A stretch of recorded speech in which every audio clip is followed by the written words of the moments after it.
They came for my lake, smiling first, then suing, then sneaking in at night with bolt cutters and lies. What they didn't know? The water was mine, legally, literally, and now permanently. When the HOA declared war, they expected a pushover. What they got was a reckoning.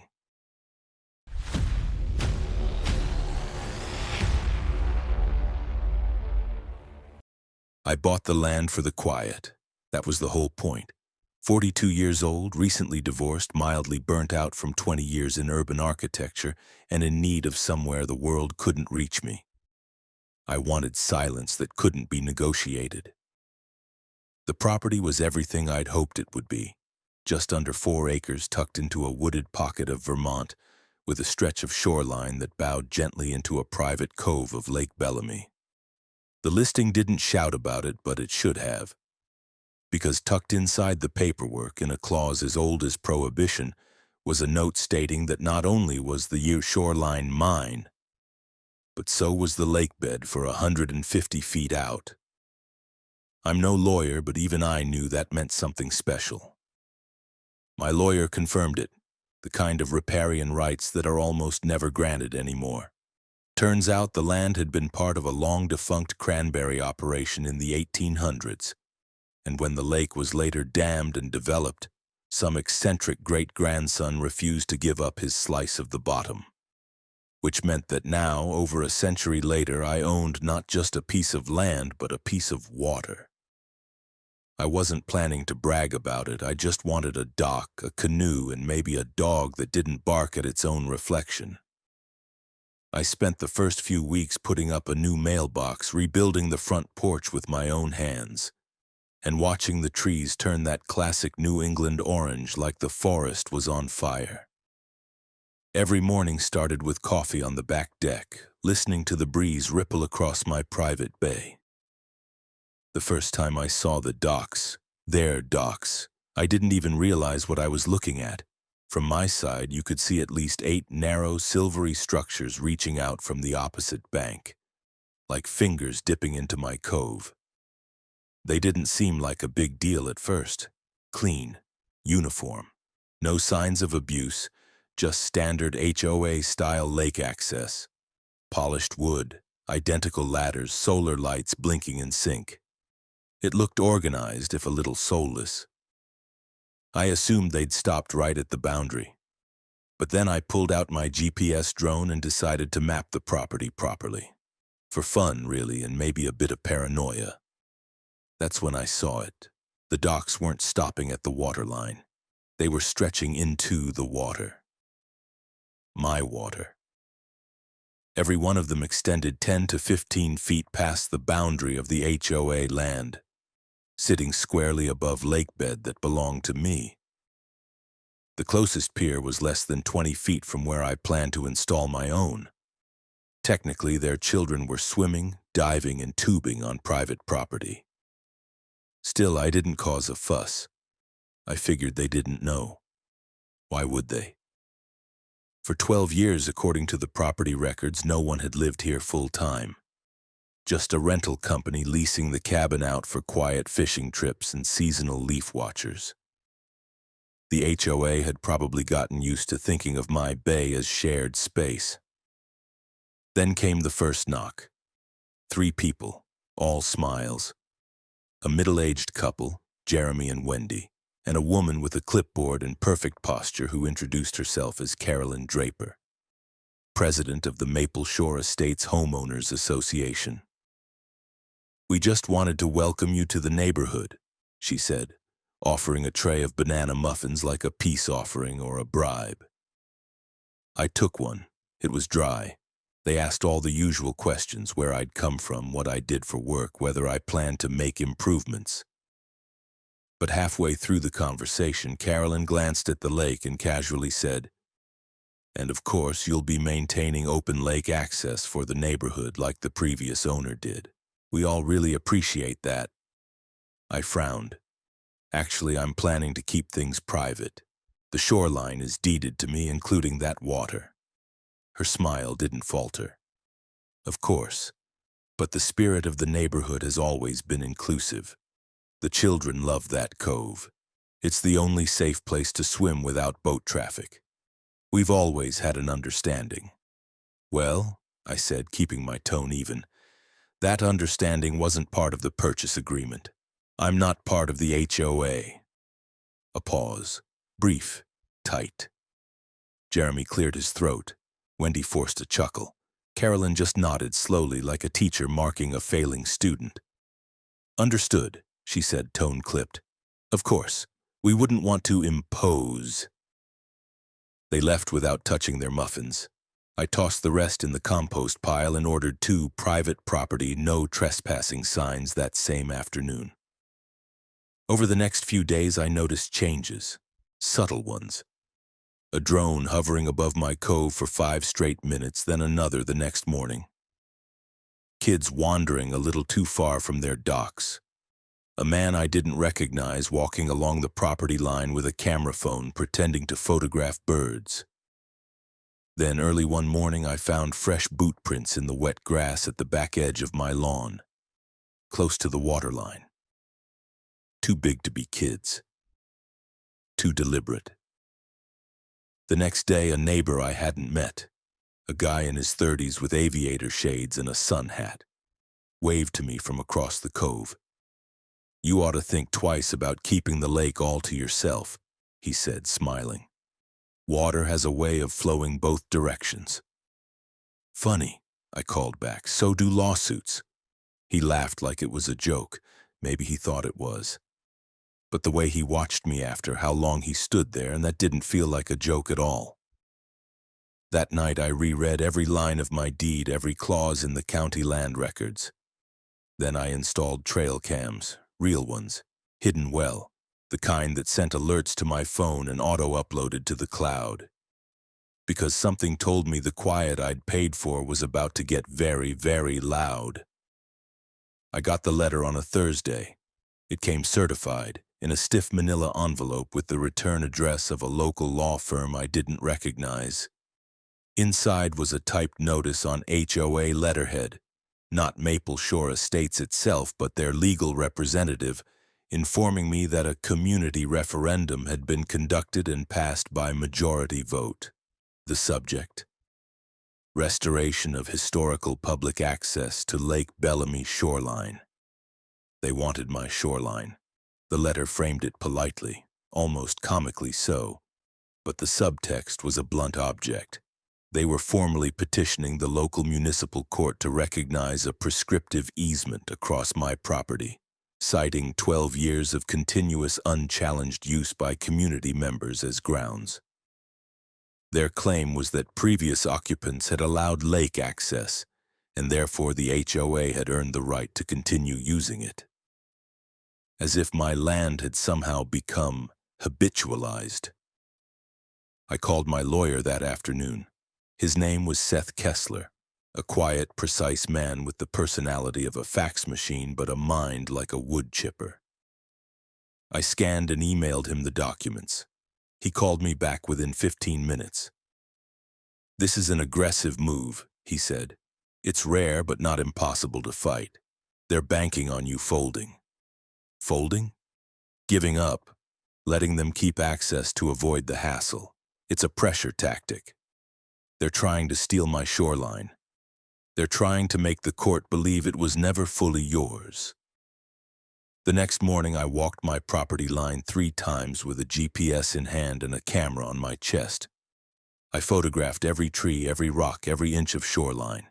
Then I spent an hour on the phone with a federal-level geodetic surveyor and paid more than I want to admit to get him on site the following week.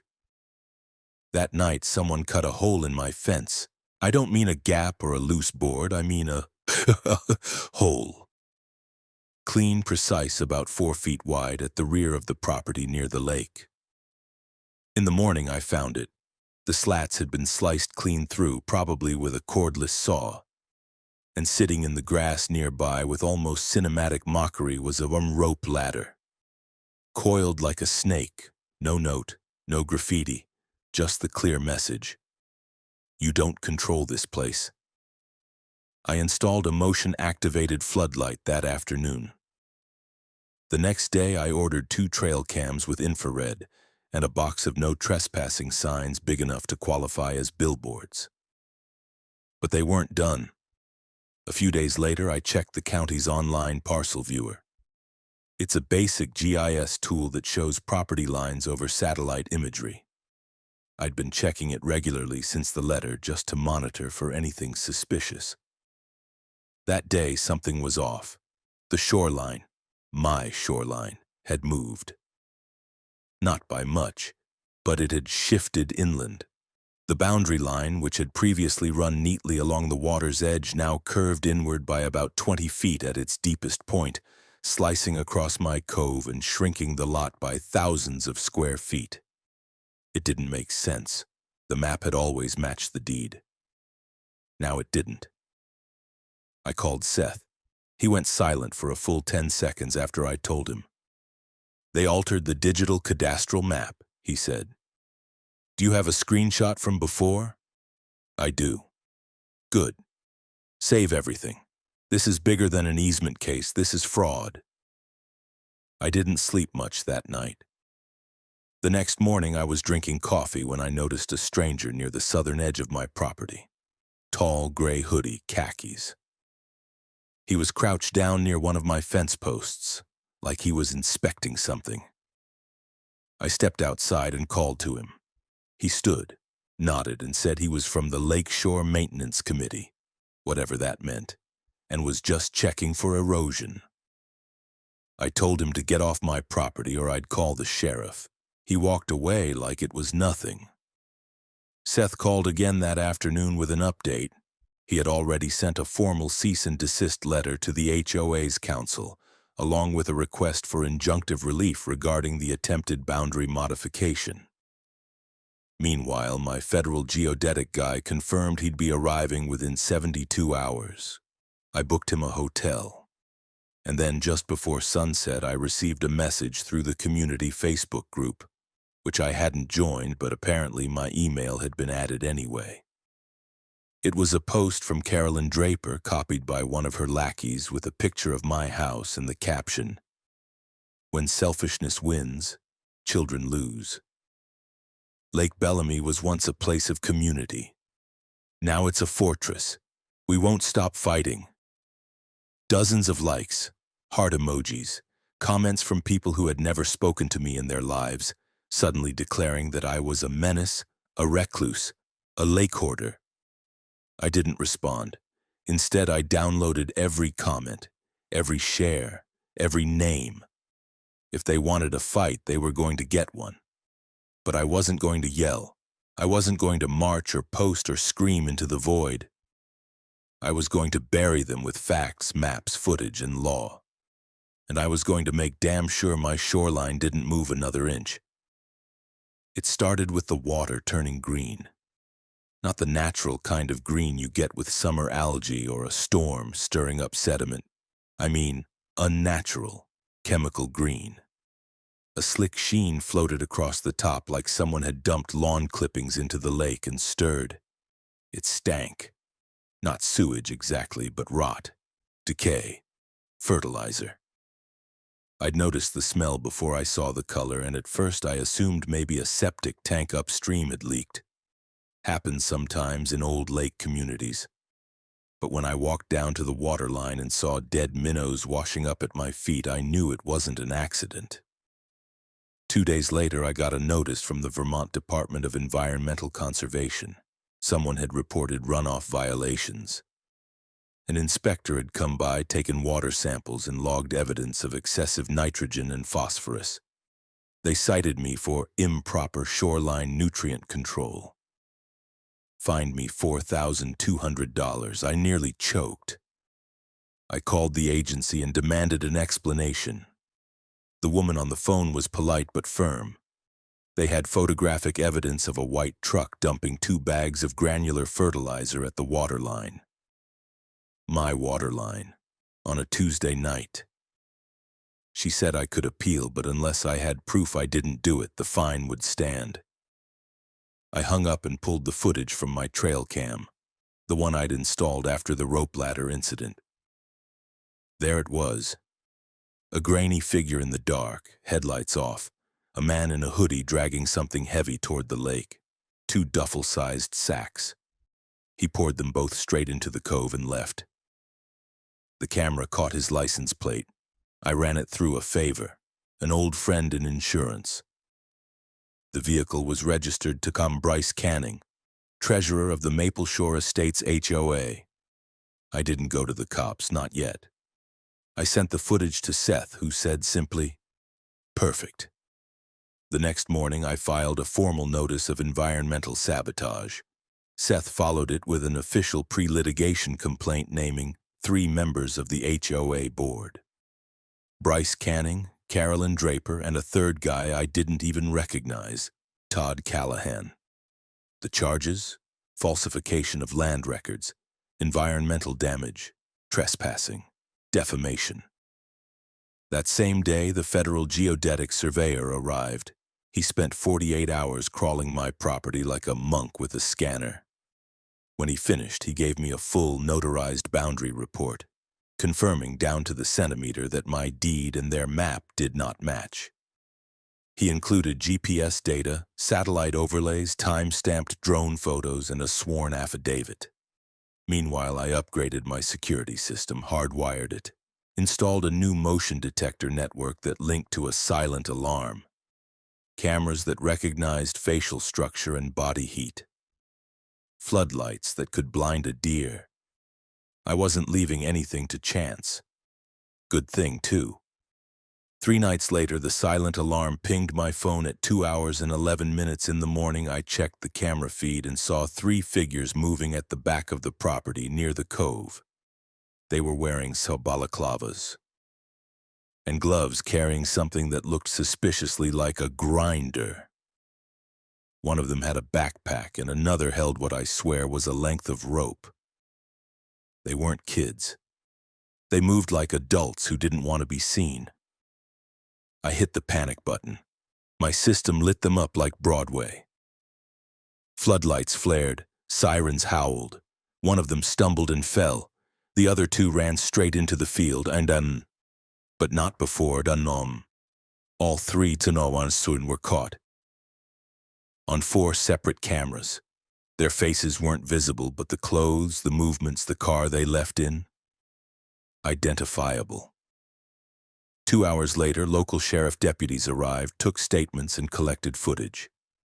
The lead officer looked over the photos and said quietly, "This one looks like Todd Callahan." I didn't answer. I just smiled and poured him a cup of coffee. But they weren't done, not by a long shot. 3 days after the break-in, every mailbox on my road, on every car windshield, every community corkboard got a flyer, a glossy one, full color, a photo of me taken with a telephoto lens, probably from across the lake, looking tired and unshaven.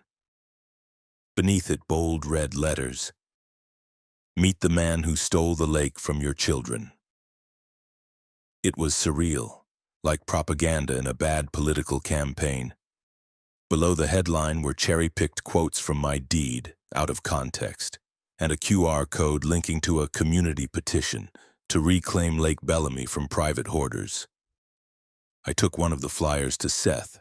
He stared at it for a long moment, then said, "They're trying to win this with public shaming." "It's working," I said. "People I don't even know are glaring at me in the grocery store." We filed a cease and desist and a defamation suit. Carolyn was named directly. Turns out the HOA's newsletter printing service had been paid through her personal PayPal account.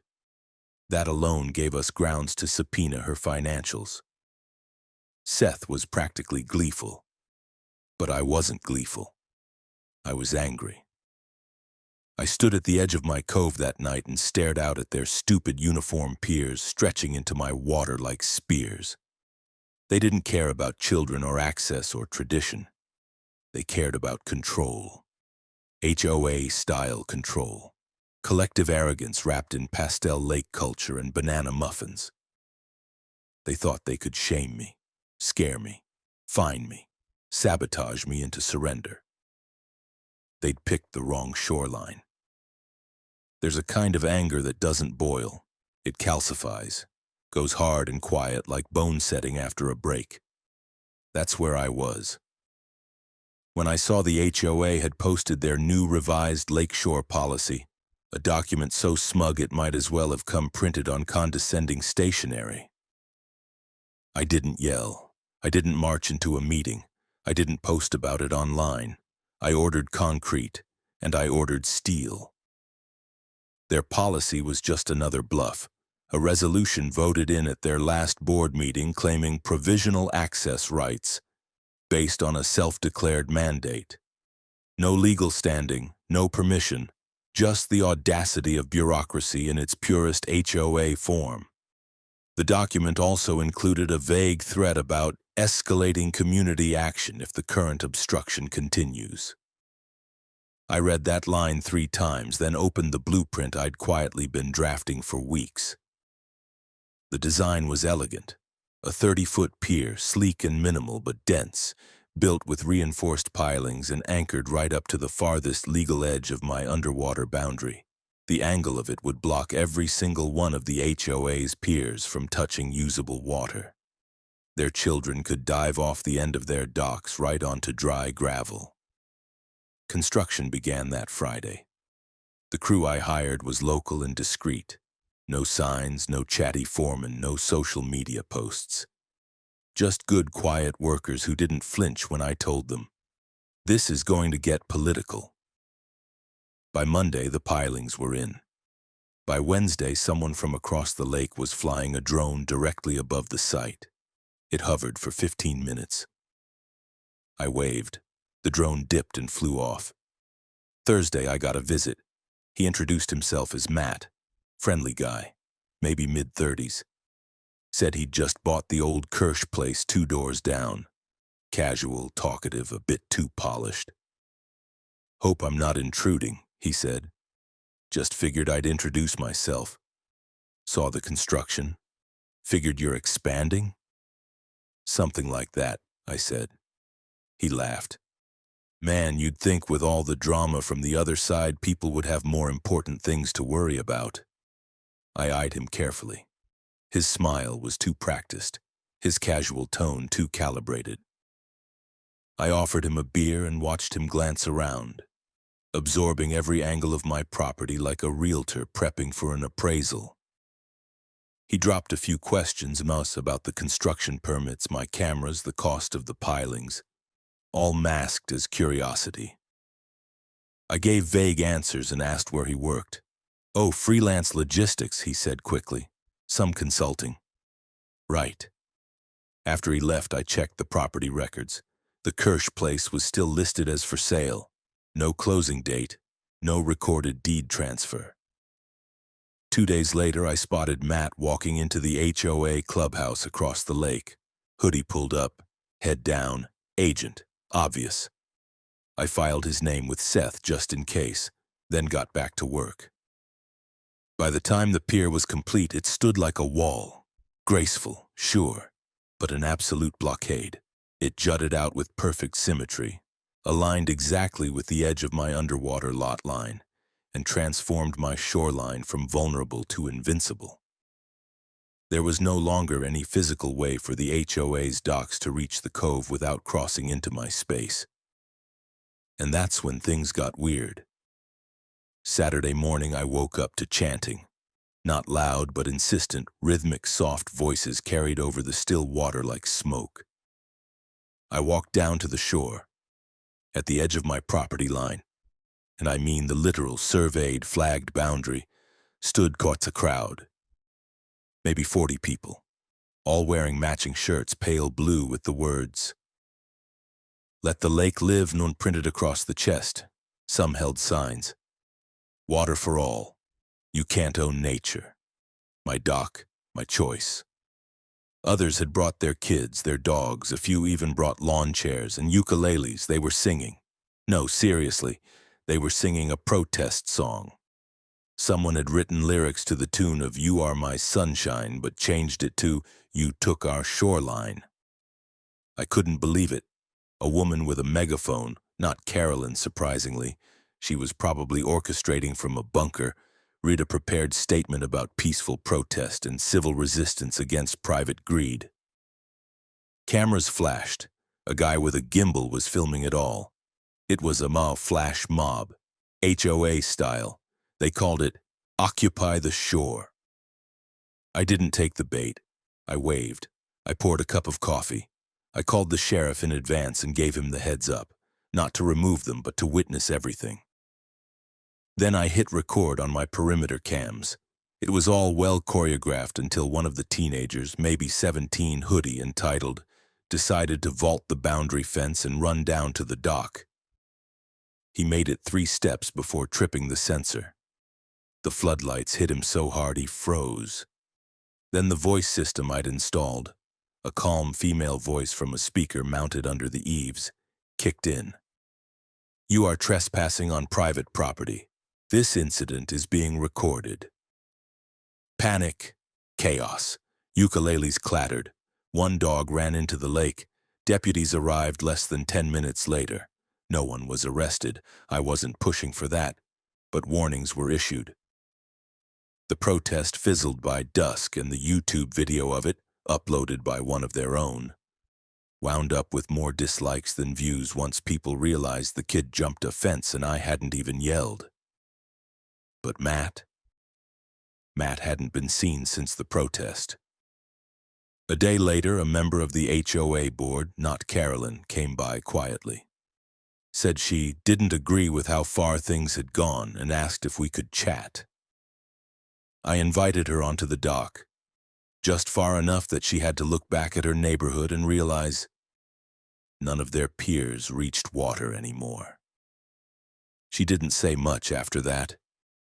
The complaint came through the city zoning board this time, not the HOA, not Carolyn, not even a law firm. Just a dry envelope from the Department of Municipal Oversight, claiming my dock was an unpermitted obstruction interfering with pre-established community usage pathways, which, translated from legalese, meant, "We're still pissed and we're trying to make it your problem." Seth laughed when he saw it. "They're getting desperate," he said. "This reeks of last-ditch bureaucratic flailing." I didn't find it funny. This was the 4th attempt in 6 weeks to pull some procedural string, and they were starting to dig deeper. The zoning board gave me 10 business days to respond, and I knew damn well where the complaint originated. Someone inside the city was sympathetic to the HOA.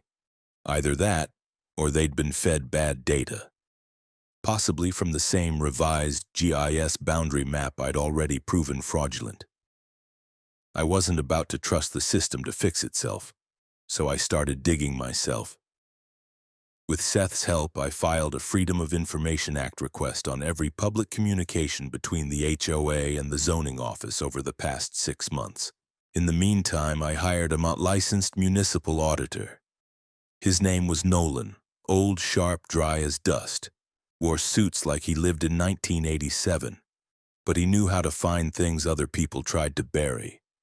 What we found was interesting.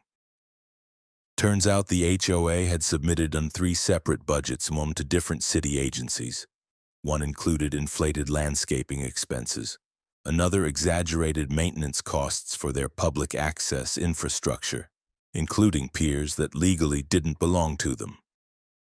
The third budget had a line item for community outreach events that matched almost exactly the printing costs for those defamatory flyers. All signed off by Bryce Canning. Nolan put together a report. Seth cross-referenced it with HOA bylaws and filed a formal request for a forensic audit of the HOA's finances. I posted nothing online, said nothing publicly. But I did start attending HOA meetings, as a guest, on Zoom, quietly, camera off, muted, just a name on a screen, O&B. The reactions were priceless. I listened, I documented, I screen-recorded everything. And when the audit date was officially scheduled, a surprise inspection no less, I made sure to tip off 2 local journalists. Small-town papers, sure, but they had teeth when they smelled HOA blood. The audit took place on a Wednesday evening. The board looked nervous. Carolyn wasn't even present. She was traveling, according to the minutes. Bryce chaired the meeting. He tried to plow through the agenda while pretending the auditors weren't sitting silently in the corner of the clubhouse with clipboards. It took less than an hour. By the end of it, 2 board members were being escorted out, not by security but by sheriff's deputies. Fraud, misuse of funds, embezzlement technically. Bryce was one of them. The other was Todd Callahan, the same man who'd shown up on my night vision cameras with a power tool and a rope. I watched it happen live on Zoom. Didn't say a word. Just watched. When the news broke the next morning, I made coffee, walked down to the end of my new pier and sat with my feet dangling over the edge. You could hear hammers from the far shore. HOA members suddenly eager to dismantle their docks. Apparently, the audit revealed that the piers had been built without proper permits anyway. A few hours later, a city employee, not from the zoning board but from environmental compliance, came to inspect the waterline. Friendly guy. He glanced at the green scum still lingering from the fertilizer attack and sighed. "Shame what people do when they think they won't get caught," he muttered. I offered him coffee. He declined but thanked me for the evidence I'd sent. By the end of the week, the city issued a citation against the HOA for environmental violations related to unauthorized chemical runoff. The fine was 12 times what I'd been hit with. The money was to be drawn from their emergency reserve fund. What was left of it, anyway. Then came the HOA meeting where it all finally broke. Only 13 residents showed up. No board, no agenda. Just a handful of pissed-off homeowners sitting in plastic folding chairs with copies of the audit report, reading about how their dues had paid for surveillance drones and propaganda flyers instead of sidewalk repairs. One woman stood and asked, "Why do we even have an HOA if all it does is get us sued?" Nobody had an answer. They held a vote. And just like that, the Maple Shore Estates Homeowners Association was dissolved. Permanently, by unanimous decision of the attending members. No applause, no drama, just tired silence and people gathering their things and going home. I watched the whole thing from my laptop. Then I closed it, stood, stretched, and finally allowed myself to smile. They took the docks down fast, like someone had yelled fire. No more weekly neighborhood swimmers accidentally drifting into my cove. No more sunscreen-slicked teenagers doing cannonballs off stolen space. What had once been their little flotilla of entitlement was now just a stretch of bare shoreline, mud-banked and quiet. Funny thing was, after everything, the lawsuits, the sabotage, the propaganda, the midnight trespassing, none of them ever apologized. The silence from across the lake was sudden and thick, not angry, not confrontational, just absent. Like a door had closed and nobody had the courage to knock anymore. A few residents, the quiet ones, started waving again when I passed on my evening walks. One even dropped off a box of homegrown tomatoes on my front porch with a post-it that read, "For the man who stood his ground." I didn't know who left it. I didn't ask. But the peace didn't come from them. It came from me. With the HOA dead and buried, I finally turned my attention back to the property itself. What I'd meant to do from the beginning, before Carolyn and her clipboard army turned it into a battlefield. I added solar lighting to the dock, not the cheap kind, but warm golden lamps with sensors that adjusted to the cloud cover. I installed weather-sealed speakers and wired them underground to a hidden shed so I could listen to jazz while grilling. I built a small bench from salvaged wood and carved the words, "Still water winds," into the backrest. Not poetic maybe, but it felt true. I even bought a boat, nothing fancy. A flat-decked fishing skiff with an electric motor. Quiet, clean. just enough to glide out into the lake in the early morning when the mist curled off the surface like smoke and you couldn't see where the water ended and the sky began.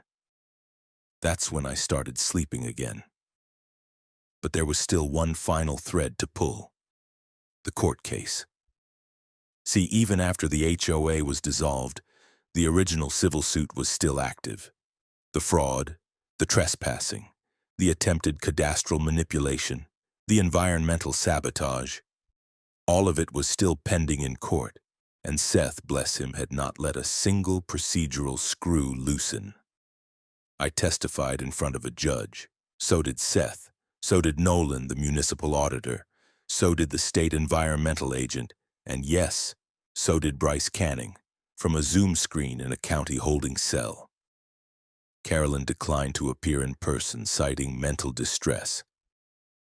Todd Callahan pled the fifth so often it became a joke. The judge took 2 weeks. When the ruling came, it was read into the record in a dead quiet courtroom. Title and riparian rights confirmed in full to me.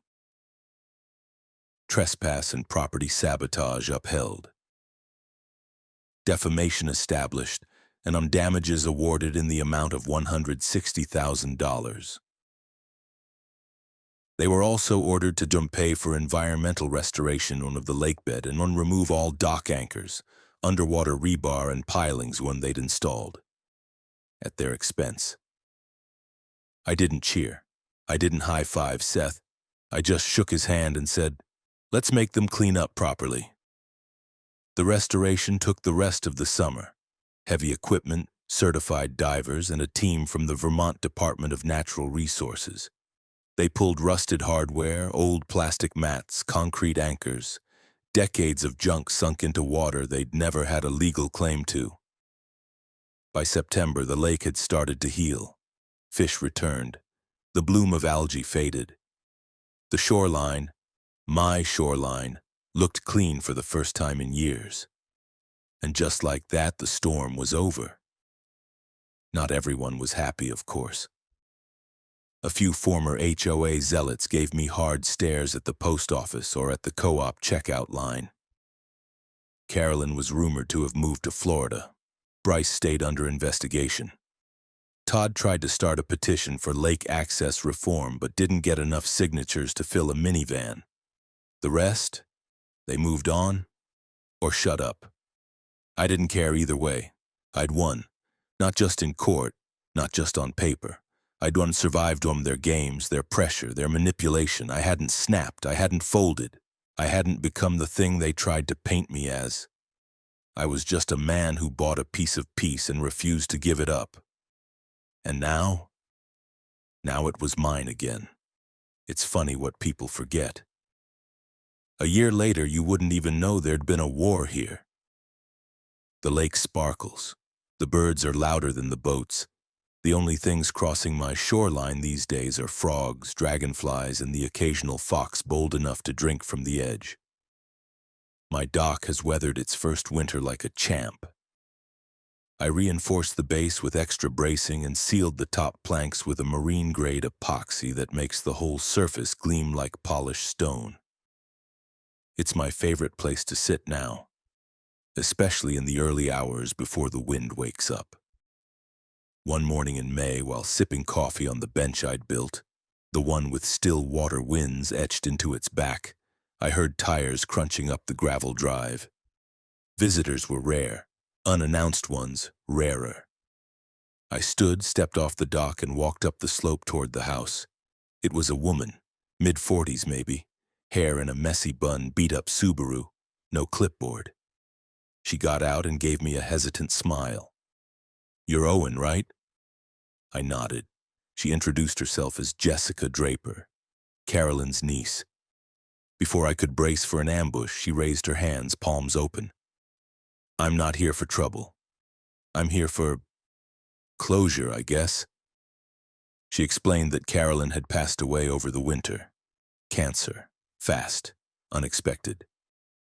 Jessica had inherited some of her estate, mostly junk, she said, but among it all, she found on a folder labeled Bellamy Project. It was full of HOA minutes, Handwritten notes, copies of the fraudulent GIS maps, and even screenshots of internal chats. The kind of stuff that made my lawyer's previous folders look like rough drafts.